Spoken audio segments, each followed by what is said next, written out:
तो दोस्तों यह कहानी शुरुआत होती है जियोन नाम के एक आदमी से, जो कि मुश्किल से मुश्किल ताले और तिजोरियों को तोड़ने में माहिर था। देश की कीमती चीज चुरा कर उन्हें बेचना ही उसका काम था। वो अपने काम को इतनी चालाकी से करता था कि अब तक वह 100 चोरियां करने के बाद भी पकड़ा नहीं गया। एक दिन वो अपने मिशन पर एक बिल्डिंग में घुसकर करोड़ों की कीमती वाले एक पत्थर चुराने की तैयारी कर रहा था। इस तिजोरी में कई ताले थे और इसे तोड़ना लगभग नामुमकिन था, लेकिन अपने जियोन भाई के लिए यह तो बाएं हाथ का खेल था। वो ताले तोड़कर पत्थर तुड़ाने में कामयाब हो गया और वो सिक्योरिटी गार्ड को भी चकमा देकर बाहर निकलने लगा। लेकिन बाहर निकलते वक्त गलती से उससे वह बेहद कीमती पत्थर टूट गया। बेचारे की सारी मेहनत मिट्टी में मिल गई थी, लेकिन उसने हार नहीं मानी और वैसे ही हूबहू डिजाइन बना लिया और एक नया पत्थर तैयार कर लिया। फिर वह उसे बेचने के लिए एक मशहूर दुकान में गया, लेकिन दुकानदार को देखते ही पता चल गया कि यह नकली है और उसने जियोन से कोई भी लेन देन से साफ मना कर दिया। लेकिन जियोन भी जानता था कि यह दुकानदार आमतौर पर नकली चीजें बेचता है और इसलिए उसने पुलिस के सामने दुकानदार की पोल खोलने की धमकी दी। हार कर भी दुकानदार को पत्थर लेना पड़ा। जियोन का बेस्ट फ्रेंड गोइंज भी उसका पार्टनर था। उसका खासियत यह था कि वह मामूली चीजों को भी स्पोर्ट कर लेता था। इस चोरी के बाद जियोन नकली नोट छापने का फैसला किया। उसने वैसे ही हूबहू नोट तैयार कर दिए, लेकिन जब उन पर वह शराब डालता तो अक्षर मिट जाते थे। जब बात नहीं बनी तो उन दोनों ने हीरे की दुकान का लूटने का फैसला किया, जिसमें लगभग 3 करोड़ का माल था। लेकिन यह काम इतना आसान नहीं है, क्योंकि दुकान में चारों ओर सीसीटीवी कैमरे लगे हैं।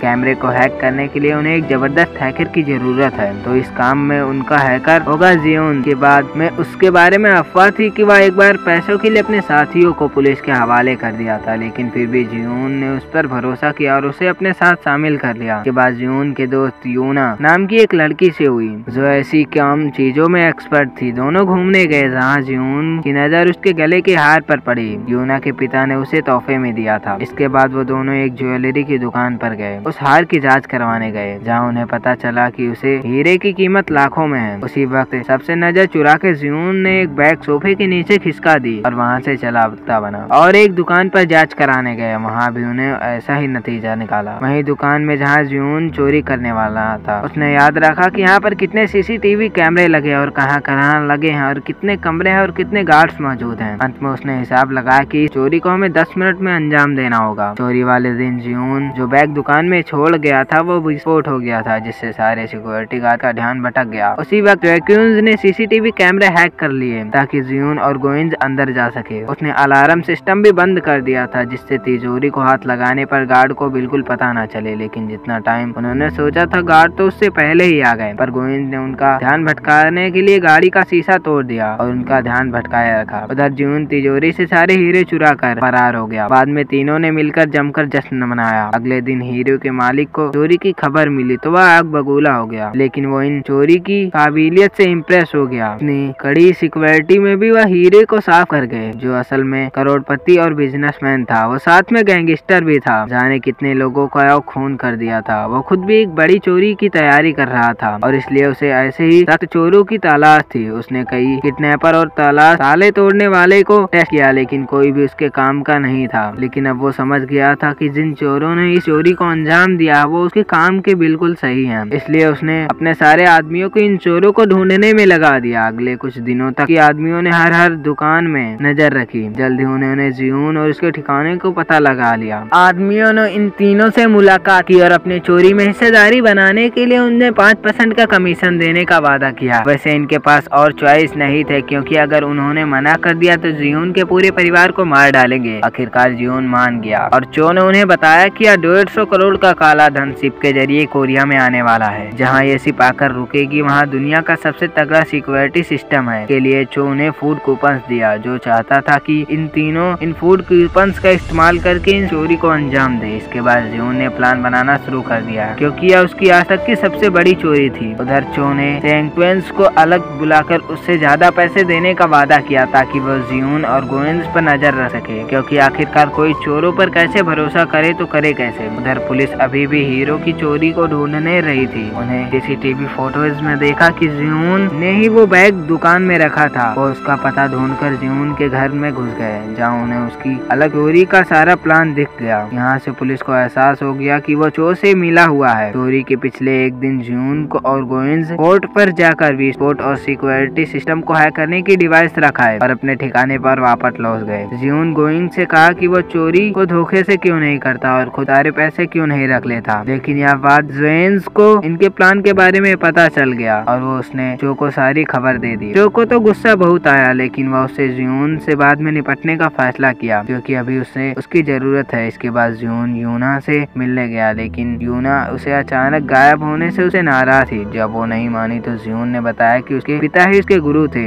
यूना का बाप मिस्टर वो वह आदमी था जो कि जियोन को इस चोरी की दुनिया में लाया था। एक समय पर वो चोरी चकारी छोड़कर आम जिंदगी जीना चाहता था, लेकिन उसी दिन उसके बिजनेस पार्टनर चो ने उसे मार डाला। यूना को उसकी किसी बात पर यकीन नहीं हुआ, वो वहाँ से चली गई। कुछ देर बाद चो के आदमियों ने उसको किडनैप कर लिया ताकि जियोन उनके साथ गद्दारी ना कर सके। फिर चोरी को अंजाम देने का दिन आ गया और सारे चोर पोर्ट में घुसने में कामयाब हो गए। उधर से चो विस्फोट में धमाका कर लिया, जिससे सारे सिक्योरिटी गार्ड का ध्यान भटक गया। मौका देखकर जियोंग ने सिक्योरिटी सिस्टम को हैक कर लिया और वहाँ लोगों को लग रहा था कि यह प्रॉब्लम तो हम सिर्फ 40 मिनट में ठीक कर देंगे। जियोन और गोइंग के पास तो काफी टाइम है। उसने तिजोरियों के पास गए और जियोन ने अपनी काबिलियत से ताला खोल लिया। अब उनके सामने पैसों का ढेर लगा था। बिना समय गवाए उन्होंने अपने ट्रक में पैसे भरना शुरू कर दिया और बदले में चो के दिए फूड कूपन भी रख दिए। धमाके की खबर सुनते ही पुलिस वहाँ पहुँच गई और पोर्ट को चारों ओर से घेर लिया, जिसकी वजह से जियोन को साथियों के साथ बाहर नहीं निकल पाया। उधर चो ने आकर जियोन पर बंदूक तान दी क्योंकि उसे जियोन की गद्दारी का पता चल गया था। चो ने उसे यूना का हार दिखाया और कहा कि वह उसके कब्जे में है। उसकी जान बचाने के लिए जियोन ने अपने आप को पुलिस के हवाले कर दिया, लेकिन पकड़े जाने से पहले वो पानी में कूद गया और पीछे से पुलिस वालों ने उस पर गोलियां दागी। उसमें से एक गोली उसे लग गई थी। उसके हाथ में जो बम था वह फट गया, यानी यह साफ था कि अब वह मर चुका है। जब गोइंग को यह बात पता चली तो वह काफी दुख हुआ क्योंकि वह अपने दोस्त को नहीं खोना चाहता था। उसी तरफ गोइंग खुश था क्योंकि अब उसे जियोन का हिस्से का पैसा भी मिल जाएगा। तभी इन दोनों में बहस छिड़ गई और गोइंग ने गोइंग को खून कर दिया। आखिरकार पैसे से भरा ट्रक चो के यहाँ पहुँच गया, लेकिन उसके अंदर सिर्फ फूड कूपन्स भरे देखकर उनके पैरों तले जमीन खिसक गए। उसने कुछ समय नहीं देखा। उसके बाद उन्हें समझ में नहीं आ रहा था कि यह था क्या। तभी जियोन का कॉल आया जो एकदम ठीक था। अब सारे पोल खोलने लगा। ये असल में शुरुआत से जो हुआ वो सब जियोन का प्लान था। जियोन चो से मिस्टर वो की मौत का बदला लेना चाहता था। सबसे पहले उसने जो नकली पत्थर बेचकर उसने एक माइक्रोफोन फिट कर दिया था क्योंकि वो जानता था कि जो वहाँ अक्सर खरीदने आता था। उसके प्लान के मुताबिक बिल्कुल वैसा ही हुआ और चो ने पत्थर को आकर खरीद लिया। उसकी बात सुनकर जियोन को पता चला कि चो एक शातिर चोर की तलाश कर रहा है, तो उसने जानबूझकर हीरे चुराए ताकि वो चो की नजर में आ सके। पूरी टाइम चो को लग रहा था कि जियोन को ढूंढ रहा है, लेकिन जियोन खुद ही उसके लिए अपने साबूत छोड़ रहा था। जेंगवे जियोन का ही साथी और था। बस उसके साथ होने की एक्टिंग कर रहा था। जियोन को पकड़ने आई पुलिस भी फर्जी थी और तो और उसे लगने वाली गोली भी नकली थी। बेसिकली उसने चो को चू बनाकर वहाँ से भाग लिया। उधर पुलिस ने भी मरने का नाटक कर रहे गोइंग को बता लिया था। चो को पैसे के नाम पर मिला तो सिर्फ ठेंगा। ऊपर से जियोन ने पुलिस को भी उसकी खबर दे दी थी। पुलिस चौकी अड्डे पर पहुंची जहाँ पर चू के आदमियों और पुलिस के बीच मारामारी शुरू हो गई। जेंगवे ने यूना को कैदी से छुड़ा लिया था। अपने प्लान को चौपट होता देख चो भी वहाँ से भाग निकला। जियोन के आदमी फूड कूपन से भरे ट्रक भी ले गए।